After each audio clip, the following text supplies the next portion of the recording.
Welcome to another episode of China Update, where I provide you with the most up-to-date political, economic, and geostrategic analysis on the world's number 2 economy. My name is Tony. Let's jump in. Happy Thursday, everybody. Today's episode will be heavily focused on developments in US-China relations. Yesterday, US media outlet Bloomberg published an interview they did with former US President Donald Trump a couple of weeks ago. His comments on Taiwan have caused a bit of a stir with analysts and markets alike. Trump reportedly told the outlet, quote, "Taiwan should pay us for defense. You know, we're no different than an insurance company. Taiwan doesn't give us anything. They took all of our chip business. They are immensely wealthy, and I don't think we're any different from an insurance policy. Why? Why are we doing this?"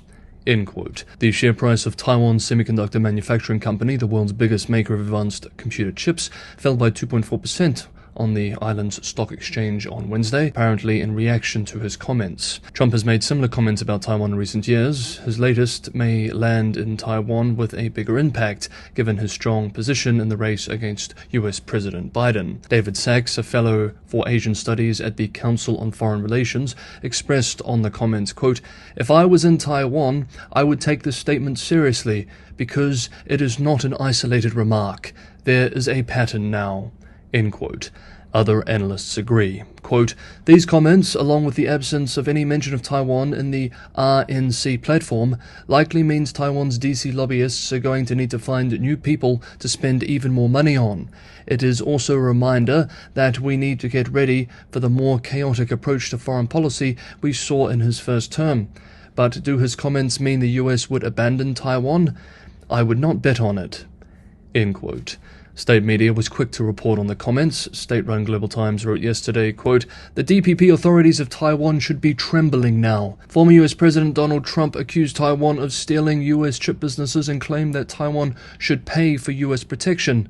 Trump's words reflect the strong intention of many US politicians who attempt to replenish the US economy by exploiting the Taiwan island. In fact, Taiwan has been paying protection fees to the US for a long time, a large proportion of which is spent on purchasing expensive American weapons that Taiwan can't bargain for." End quote. Former National Security Advisor Robin O'Brien, an ex-Trump aide, said Trump is serious about fresh tariffs on China and these comments on Taiwan, but suggests that it's more about Taiwan carrying the load, expressing, quote, "The Taiwanese have to want their freedom and independence as much as we want it for them. I can't care more about Taiwan to send my daughters to defend Taiwan if the Taiwanese themselves wouldn't defend Taiwan, and so we need to see the will of the Taiwanese people. They need to step up to the plate."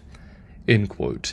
We note that Trump's VP pick, J.D. Vance, has called the PRC America's biggest threat, and that the US military should drop everything and focus on Beijing. In the interview with Bloomberg, the former US president also made comments on TikTok.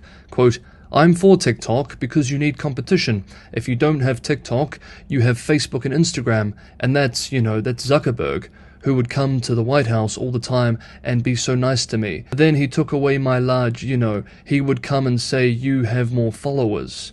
End quote. Next up, Selina Cheng, who was recently elected chair of the board of the Hong Kong Journalists Association, HKJA, Hong Kong's journalist union, has been fired from the Wall Street Journal. She says her termination was due to her declining the Wall Street Journal's request that she stand down from the board of the HKJA.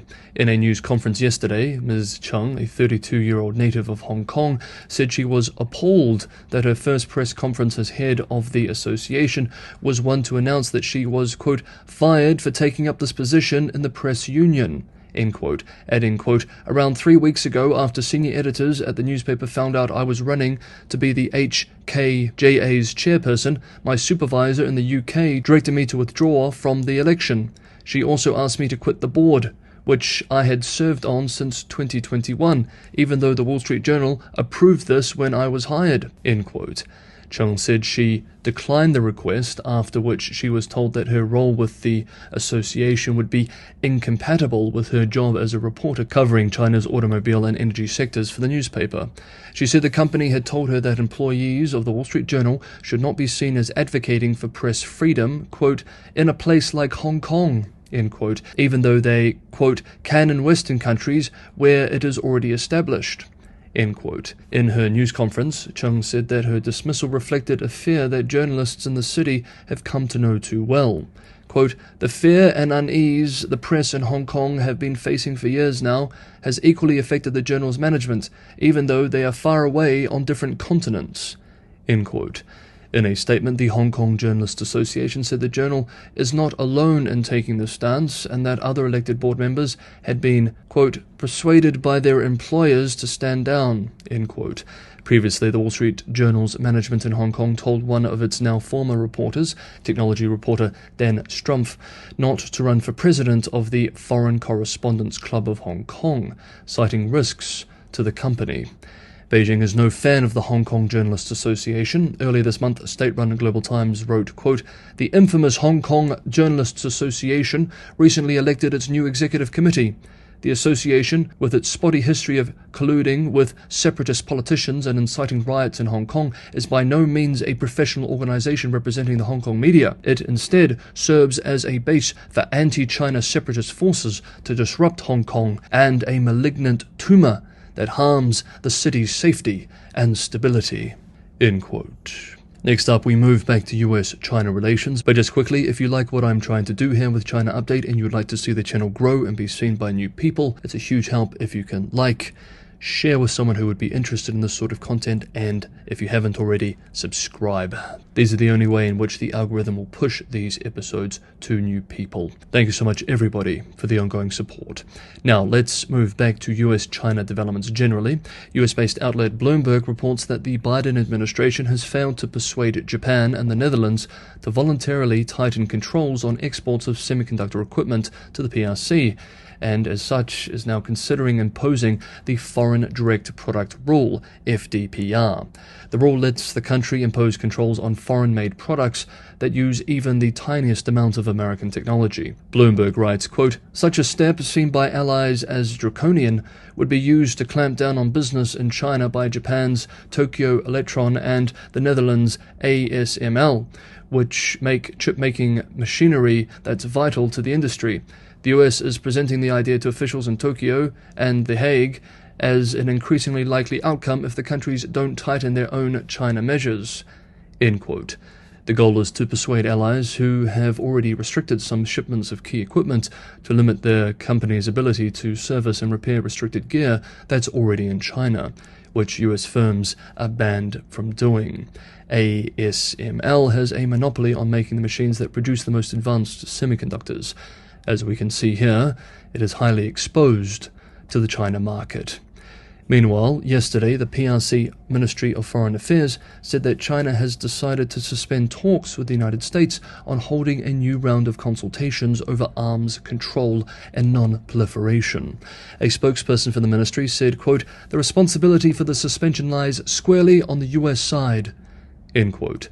These talks had recently restarted, but had fallen through again. Beijing is mostly angry over arms sales to Taiwan. Yesterday, Tong Zhao, a senior fellow at the Carnegie China Center under the Nuclear Policy Program, published a report called "Political Drivers of China's Changing Nuclear Policy, Implications for US-China Nuclear Relations and International Security." The report argues, quote, "For decades, China has sought to build and maintain a credible nuclear second strike capability. It has done so to secure a relationship of mutual vulnerability with the United States. Many Chinese nuclear experts have largely accepted the Western term of strategic stability to describe such a relationship. They believe that mutual vulnerability reduces both the risk of a nuclear arms race stability, and nuclear use in a military crisis stability. But Chinese political leaders have never accepted the Western definition of strategic stability. Rather, they use the term to refer to the overall stability of a bilateral relationship. To Chinese political leaders, a stable US-China relationship means, first and foremost, a US willingness to accept the legitimacy of China's political system, coexist peacefully with China, and respect China's so-called core interests.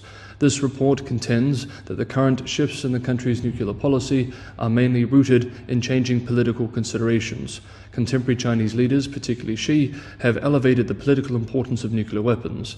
Coupled with significant changes in China's domestic political system in recent years, this has led to a nuclear policy that is less cohesive, less coherent, and less aligned with China's specific security requirements than before.